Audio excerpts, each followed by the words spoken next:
Don't let problems soak you up. When we're met with problems, our first impulse is to close off from the world and get soaked up in our problems.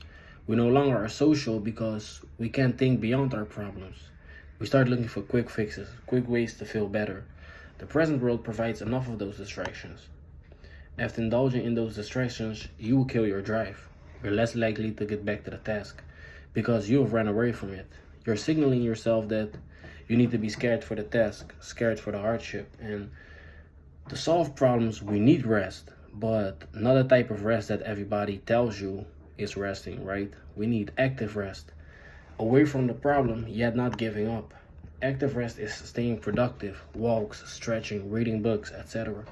By staying productive and further building yourself, your mind will continue to stay active, looking to continue to solve the problem. And it does this because you haven't ran away from the problem. You're just signaling your mind like, okay, we're gonna solve this. This problem is not bigger than me. I just need some rest right now, right? And when it comes to television and all those highly stimulating things, those things are not the rest we need in this situation. Resting is an activity we do to restore our energy, right? To get back to the tasks. And do you feel restored after watching Netflix? The answer is probably no, right? So, and I struggled with this too. Well, what happened is I would start a project, everything went well until I faced some problems, and I continued to struggle with the problem, which is probably really not that bad. But what would happen is I would push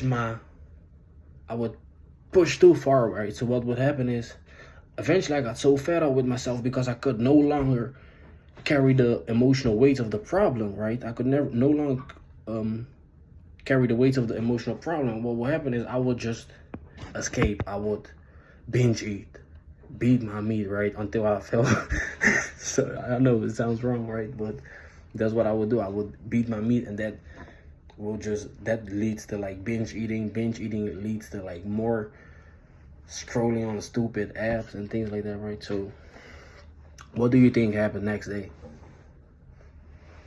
Of course, it's way harder to get back to the task, right? Because you've run away from the task. You ran away from your task.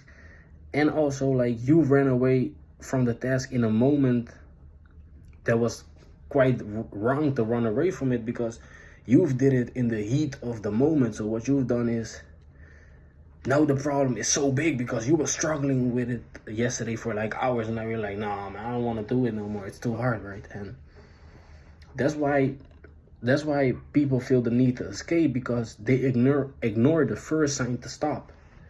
And I'm a web developer. By the way, if you need a personal website, hit me up on Twitter in the DMs. Link is in the bio. But a web developer programs websites, right? And programming is all about solving problems. And solving problems is all about mixing the logical with the creative. And the moment I realize that I'm just spamming my keyboard to get some code to work is my signal of, okay, I'm no longer logical nor creative. And then I need to stop, right? Because now I know, like, in this state of mind, I won't solve this problem. And this is my moment to active rest. And if I don't stop at that moment, I set myself up for escapism. Because what we'll do is, like I said, you will get so fed up. Eventually, the problem will seem so big that you can no longer self-regulate yourself. You can no longer stay in the present moment. You can no longer stay calm, and your mind will become more and more anxious. And now you just create a situation that basically demands you to escape in, right? And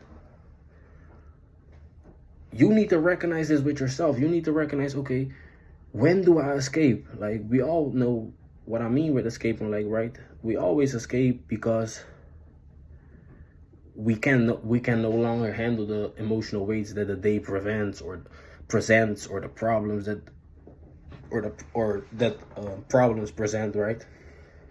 And you need to really think about it. Like, you need to recognize this with yourself. Like, when do you really feel compelled to beat your meat, right? Or binge eat, or I don't know, some negative habit that you have in your life, right? You need to recognize it for yourself, because it's always something that, because let's say for beating your meat, right? Beating your meat, oftentimes the biggest trigger is like scrolling on TikTok, and then you see like these girls and you'll be like, yeah, porn, yeah, things like that, right? But the scrolling didn't start there, right? You probably started scrolling because you was anxious, because you ran into a problem that you had maybe had like in, I don't know, some problem in your life, and you be like, oh yeah, let me just scroll on TikTok just to basically escape from the problem at that moment. You start scrolling, and then you be like, oh yeah, I can also beat my meat, then I will feel good for like 3 seconds, right? And recognize that moment for yourself. Like, recognize, I give you this example so that you have like a practical way of how it works, and really search for that moment. Okay, like, and you will become better and better at recognizing this for yourself, right? And when you have that moment, bro, go for a walk, meditate, sleep if you're tired, or do yoga. And by doing this, we continue to remain our drive, because we don't lose our drive, especially with like beating our meat, bro. That's really like, that really kills your drive, right? Even like biologically, like, it's, bro, you're losing your seed, right? But that's for a different video, right? But yeah, so take that active rest, like, and you will continue to remain your drive. And after a while, you notice that your mind is ready to go back to work on a task, right? With a new restored mindset towards the problem, because you take that rest and you'll be like, yeah, that problem is not that big, right? You gain more logical sense, you gain more creativity, so now you can solve that problem. And you also won't wake up the next day with the shame of all the junk you've consumed, mentally and physically. You'll be like, you feel good, because you know how you wake up when you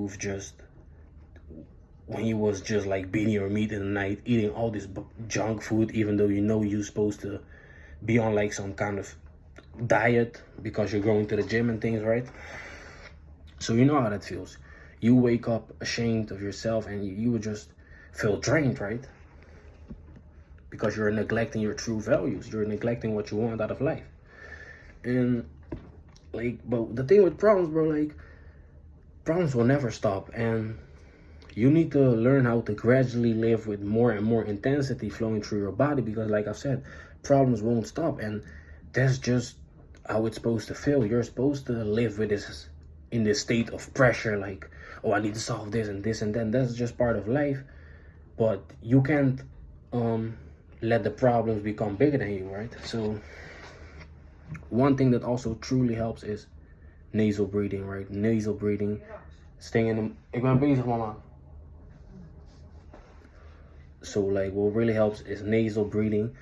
And like, you really need to feel the intensity of the moment and be okay with it, and not escape from it, right? And just learn how to fall in love with the inevitable problems that life will continue to present, because like I've said, it won't stop. And so don't escape it, because the moment you tell yourself that you're no longer going to give the world your true self because it's hard, you've lost, right? So the problem soaked you up, and the outside world now govern the inside, and you can't let that happen.